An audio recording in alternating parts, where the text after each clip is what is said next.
ఏం చెప్పిండు రేవంత్ రెడ్డి 2 లక్షల రుణమాఫీ చేస్తా అన్నాడు. ఒకసారి చూడండి ఏమన్నాడు. ఇవాళ రుణమాఫీ చేసిన వాళ్ళందరూ నేను విజ్ఞప్తి చేస్తున్నాను. ఎంబడే బ్యాంకు 2 లక్షలు తెచ్చుకుంటే జనవరిలో డిసెంబర్ 9 నాడు నేను రాగానే మాఫీ చేస్తాను. ఇవాళ చంద్రశేఖరరావు ఏమనుకుంటున్నాడంటే రుణమాఫీ చేసిన ఓట్లు నాకు పడతాయని. నేనేం చెప్తున్నా అంటే రుణమాఫీ అయిన వాళ్ళందరూ ఎంబడే పోయి మళ్ళీ 2 లక్షల రుణం తెచ్చుకోరి డిసెంబర్ 9 నాడు నేను అవి మాఫీ చేస్తా. కాబట్టి రైతులందరికీ నేను విజ్ఞప్తి చేస్తున్నా, ఎంబడే పోయి బ్యాంకు పోయి లోన్లు తెచ్చుకోరి, వచ్చిన ఎంబడే నేను రుణమాఫీ చేస్తా. ఎంబడే పోయి తెచ్చుకోమన్నాడు.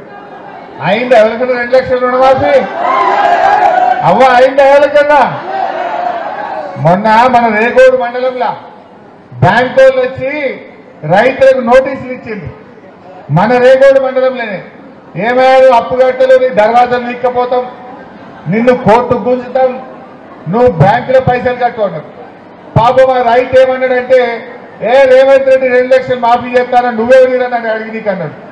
రేవంత్ రెడ్డి నరేంద్ర మోడీ మై నైజాంతావు, నువ్వు అప్పు కట్టుడే అని వాడు బ్యాంక్ కూడా అన్నాడు. నువ్వు ఏదైనా రాజకీయాలు మాట్లాడుకోదు. రేవంత్ రెడ్డి మాకు పైసలు కట్టలే, నువ్వు కడతావా కట్టవా నీ సంగతి ఏంది, నిన్ను కోర్టుకు గుంజుతా అని బ్యాంక్ కూడా వచ్చి రైతుల మీద ఊర్ల మీద పడతా ఉన్నారు. ఇవాళ అంటే డిసెంబర్ 9 నాడే చేస్తా అన్నాడు. జనవరి వాయ్, ఫిబ్రవరి వాయ్, మార్చి వాయ్, ఏప్రిల్ కూడా వచ్చే. మరి ఇప్పుడు 100 రోజులు దాటినా మరి రుణమాఫీ చేయని కాంగ్రెస్ కు బుద్ధి చెప్పాలనా వద్దా? నేను మీతో ఏమంటున్నా, దయచేసి ఊళ్ళల్లో ఒకటే ముచ్చట, 2 లక్షల మాఫీ అయిన వాళ్ళు కాంగ్రెస్ కోటైంది, మాఫీ కాని వాళ్ళంతా కారు గుర్తు కోటైంది. ఇక కుల్లం కుల్లం. నెక్స్ట్ ఇక 500 వడ్లు వస్తున్నాయి కదా ఇప్పుడు. ఇక నిన్ననే కోతలు స్టార్ట్ అయినాయి, నిన్న మొన్న వడ్ల కోతలు స్టార్ట్ అయినాయి. ఈ కోతల రాయుడు వడ్ల గురించి ఏం చెప్పిండో జర చూడు. అత్యధికంగా రైతులు పండిస్తున్న పంట వరి ధాన్యం. ఇవాళ వరికి కనీస మద్దతు ధర 1960 రూపాయలు ఉంది. కానీ కేసీఆర్ చేతిలో రైతులు మోసానికి గురై ఇవాళ దళారులు, మిల్లర్లు 1200కు 1400కు కొంటున్నారు. కాబట్టి 1960 రూపాయలున్న వరి కనీస మద్దతు ధరకు మించి 2500తో ఓట్లు కొనే బాధ్యత. ఏమన్నాడవా? 2500లకు వడ్లు కొంటాడు. ఇప్పుడు రేపో మాపో మీరు కళ్ళాలకు వడ్లు తీసుకుపోతారా? ఊర్లలో సెంటర్లు స్టార్ట్ అయినాయా? ఇక రేపటి నుండి స్టార్ట్ అవుతాయి. ఇక మనం గాడి ఒకటే వడ్లు 2500 ఈ బిడ్డకోను 2500 ఇచ్చినాకనే వడ్లు లావట్టాలి. 2500 ఇస్తేనే కాంగ్రెస్ పార్టీ రేపు ఓటు అడగాలి, లేకపోతే వాడిని చిత్తుగా కాంగ్రెస్ వాళ్ళకి బుద్ధి చెప్పాలి. చెప్పిండా లేదా? ఇంకా ఎంత ముద్దుగా చెప్పిండు అనుకున్నారు. అప్పుడు వానకాలం వడ్లు వస్తుండే ఓట్లు అయ్యేటప్పుడు, ఆ ఓట్లప్పుడు వానకాలం వడ్లు వచ్చినాయి. అప్పుడే మీరు వడ్లు అమ్ముకోకూరి, ఆగుర్రి. మేము 9 తారీఖు రాగానే 500 కలిపి వడ్లు కొట్టా అన్నాడు. 9 తారీఖు వచ్చిండు, జనం నమ్మి ఓట్లేసిండు, వానకాలం వడ్లకు ఎగబెట్టిండు. మరి ఇప్పుడు యాసంగి వడ్ల కన్నా 500 ఇవ్వాలన్నా పోతా? ఇంత రోగం జరిగింది. కొన్ని జాగాల నీళ్లు దాకా పంటలు ఎండిపోయింది. మరి ఆ పండిన పంట కన్నా 500 ఇచ్చి 2500 కాడికి వడ్లు కొనే బాధ్యత ఈ కాంగ్రెస్ వాళ్ళకు ఉన్నదా లేదా? మరి అప్పుడేమో మాయ మాటలు చెప్పి ఓట్లేసే. వ్యవసాయం మీద దృష్టి పెట్టమే రేవంత్ రెడ్డి అంటే వలసల మీద దృష్టి పెట్టిండు. పక్క పార్టీ వాళ్ళని జాయిన్ చేసుకున్నందుకు ఇళ్లకు తిరుగుతుండు. మొన్న కేశవరావు ఇంటికి పోయిండు, దానం నాగేందర్ ఇంటికి పోయిండు. మొత్తం రాజకీయ పార్టీల ఇళ్ల చుట్టూ తిరుగుతున్నాడు. ముఖ్యమంత్రి నువ్వు వ్యవహారం నడుపుతావా, రాజకీయాలు చేస్తావా? ఇవాళ ఈ రైతులకు మనం దయచేసి మీరు చర్చ పెట్టాలి. కార్యకర్తలు ఈ వీడియోలన్నీ మీ ఫోన్లలో వేస్తా, తీసుకుపోయి చూయించురి. ఉన్నాయి ఆల్రెడీ, లేని వాళ్ళకి పంపుతా. మరి మనము ఆ వడ్ల బీట్ కాడ సెంటర్లల్లో 2500 ఇస్తాను రేవంత్ రెడ్డి చెప్పి ఓట్లు వేసుకున్నాడు, కుర్చీలో కూర్చున్నాడు. ఇప్పుడు 2500 ఇస్తారా ఇయ్యరా అని గట్టిగా అడగాలన్నా వద్దా? మనం గా పని మీరు చెయ్యాలి. అప్పుడు మనం ఏం చెప్పాలి పబ్లిక్ కు? 2500 వచ్చిన వాళ్ళంతా కాంగ్రెస్ కోటైంది, 2500 రాని వాళ్ళంతా కారు గుర్తు కోటైంది. అంతే కదా. ఎందుకంటే ఒక విషయం ఆలోచన చేయండి, ఇప్పటికే కాంగ్రెస్ మోసం చేసింది. 100 రోజుల్లో అమలు చేస్తామన్నారు, పూర్తి 100 రోజులు దొరికింది వాళ్ళకి. ఎలక్షన్ కోడ్ ఎప్పుడు వచ్చిందంటే 100 రోజులు నిండినాకనే ఎలక్షన్ కోడ్ వచ్చింది. నీకు 100 రోజుల్లో చేయడానికి టైం దొరికింది, కానీ 100 రోజుల్లో నువ్వు అమలు చేయలే. కాంగ్రెస్ పార్టీ ఇవాళ ప్రజల్ని 4 నెలల కాలంలో నానా తిప్పలు పెట్టింది. 100 రోజుల్లో ఇచ్చిన హామీలు అమలు చేయలే.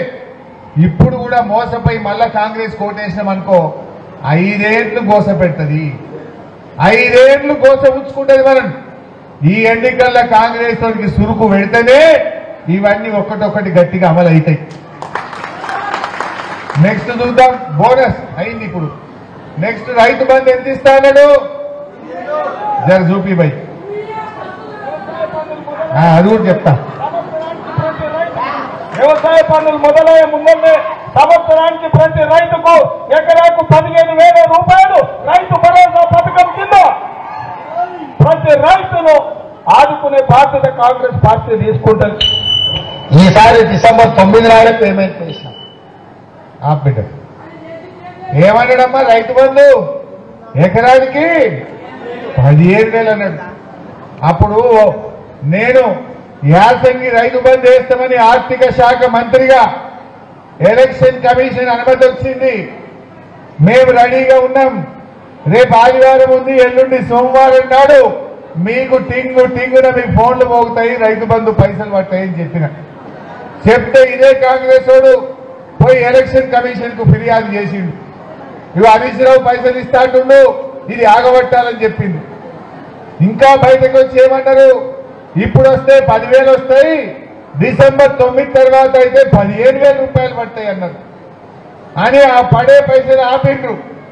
మరి గెలిచిండ్రు. ఇప్పుడు ఆ 10,000 పడకపోయా, 15,000 పడకపోయా. 4 నెలలు రైతు బంధు అంటే పెట్టుబడి సాయం. అవి నాట్లకో దుక్కి మందుకో కలుపుకో బడికి రావాలి. పంట కోతకొచ్చినా ఇంకా రైతు బంధు పురాగా పడకపోయా, వడ్లు కల్లాలకు వచ్చినా పడకపోతే అది రైతు బంధు అవుతుందా? కేసీఆర్ ఉండగా కరోనా వచ్చింది 2 ఏళ్లు. కరోనా కష్టకాలంలో కూడా టైం మీద మన కేసీఆర్ రైతు బంధు అందించిందా లేదా అని నేను అడుగుతా ఉన్నా. మనమేమో శిలకు పెట్టే పైసలు, గల్లపెట్టెలో పెట్టిన పైసలు, గా పైసలు ఇవ్వమంటే కాంట్రాక్టర్లకు ఇచ్చిండ్రు, కమిషన్లు తొప్పిండ్రు, రైతులను మాత్రం మోసం చేసిండ్రు. మరి ఇలా రైతులను చివరి చూపు చూస్తున్నది. కేసీఆర్ కేమో రైతు అంటే మొదలు, కాంగ్రెస్ వాళ్ళు రైతు అంటే లాస్ట్. ఈ కాంగ్రెస్ గవర్నమెంట్ రైతులను రాచి రంపాన పెట్టా ఉన్నది. కరెంట్ అయినా చక్కగా వస్తుందా? ఆనాడు కేసీఆర్ ఉండగా మోటార్లు కాలేకపోతుండే, ఇవాళ మోటార్లు కాల్తలేవా? ప్రతి రైతుది ఒక్కసారో 2 సార్లు మోటార్ కాలింది. మోటార్ కాలితే 10,000 ఖర్చు అవుతుంది. ట్రాన్స్ఫార్మర్లు కాలుతున్నాయి, ఇవాళ రైతులకు ఇబ్బంది అవుతా ఉంది. కేసీఆర్ ఉండగా బోరు బండ్లు గడవలే ఊళ్ళల్లో, ఇవాళ కొత్తగా బోరు పొక్కలేస్తున్నారు, బాయిలు పూడిక తీస్తున్నారు, మోటార్లు కాలితే పెట్టుబడి ఖర్చు అవుతున్నది. మరి కేసీఆర్ ఉండగా ఎందుకు గాలలే మోటార్లు? కాంగ్రెస్ వాళ్ళు వచ్చినాక కరెంటు లో వోల్టేజ్ వస్తున్నది, వచ్చిదాని కరెంట్ వస్తున్నది, దొంగ రాత్రి కరెంట్ వస్తున్నది, గంటకోసారి ట్రిప్ అవుతున్నది. రేవంత్ రెడ్డి మాట్లాడమంటే ఇక మస్తు నడుస్తాడు, మా దగ్గర కరెంటే పోతలేదు అంటాడు. ఇప్పుడు పోయిందా లేదా కరెంట్ మీ ముంగట? మీ ముంగట్టే ఇప్పుడు 20 నిమిషాలు కరెంటు పోయిందా లేదా? ఫ్యాన్లన్నీ బందరు మీకు ఉప్పున పోసిందా లేదా? మళ్ళీ కరెంట్ ఆడబోతుంది, బీఆర్ఎస్ వాళ్ళన్నీ అబద్ధాలు చెప్తున్నారు అని టీవీలలో జోరు మాట్లాడతారు. ఇప్పుడు మీరే సాక్ష్యం కదా. ఇప్పుడు ఆపరేషన్ లేకుండానే మోకాళ్లకు ప్లాస్మా ట్రీట్మెంట్. మీ ఆర్థోపెటిక్ సమస్యలన్నిటికీ రోబోటిక్ టెక్నాలజీ ద్వారా తక్కువ ఖర్చుతో శాశ్వత పరిష్కారం. ఫ్రీ కన్సల్టేషన్, ప్రతి ట్రీట్మెంట్ పై 20% డిస్కౌంట్. ఈ ఆఫర్ కొద్ది రోజులు మాత్రమే. త్వరపడండి. V9 hospitals 9281465842.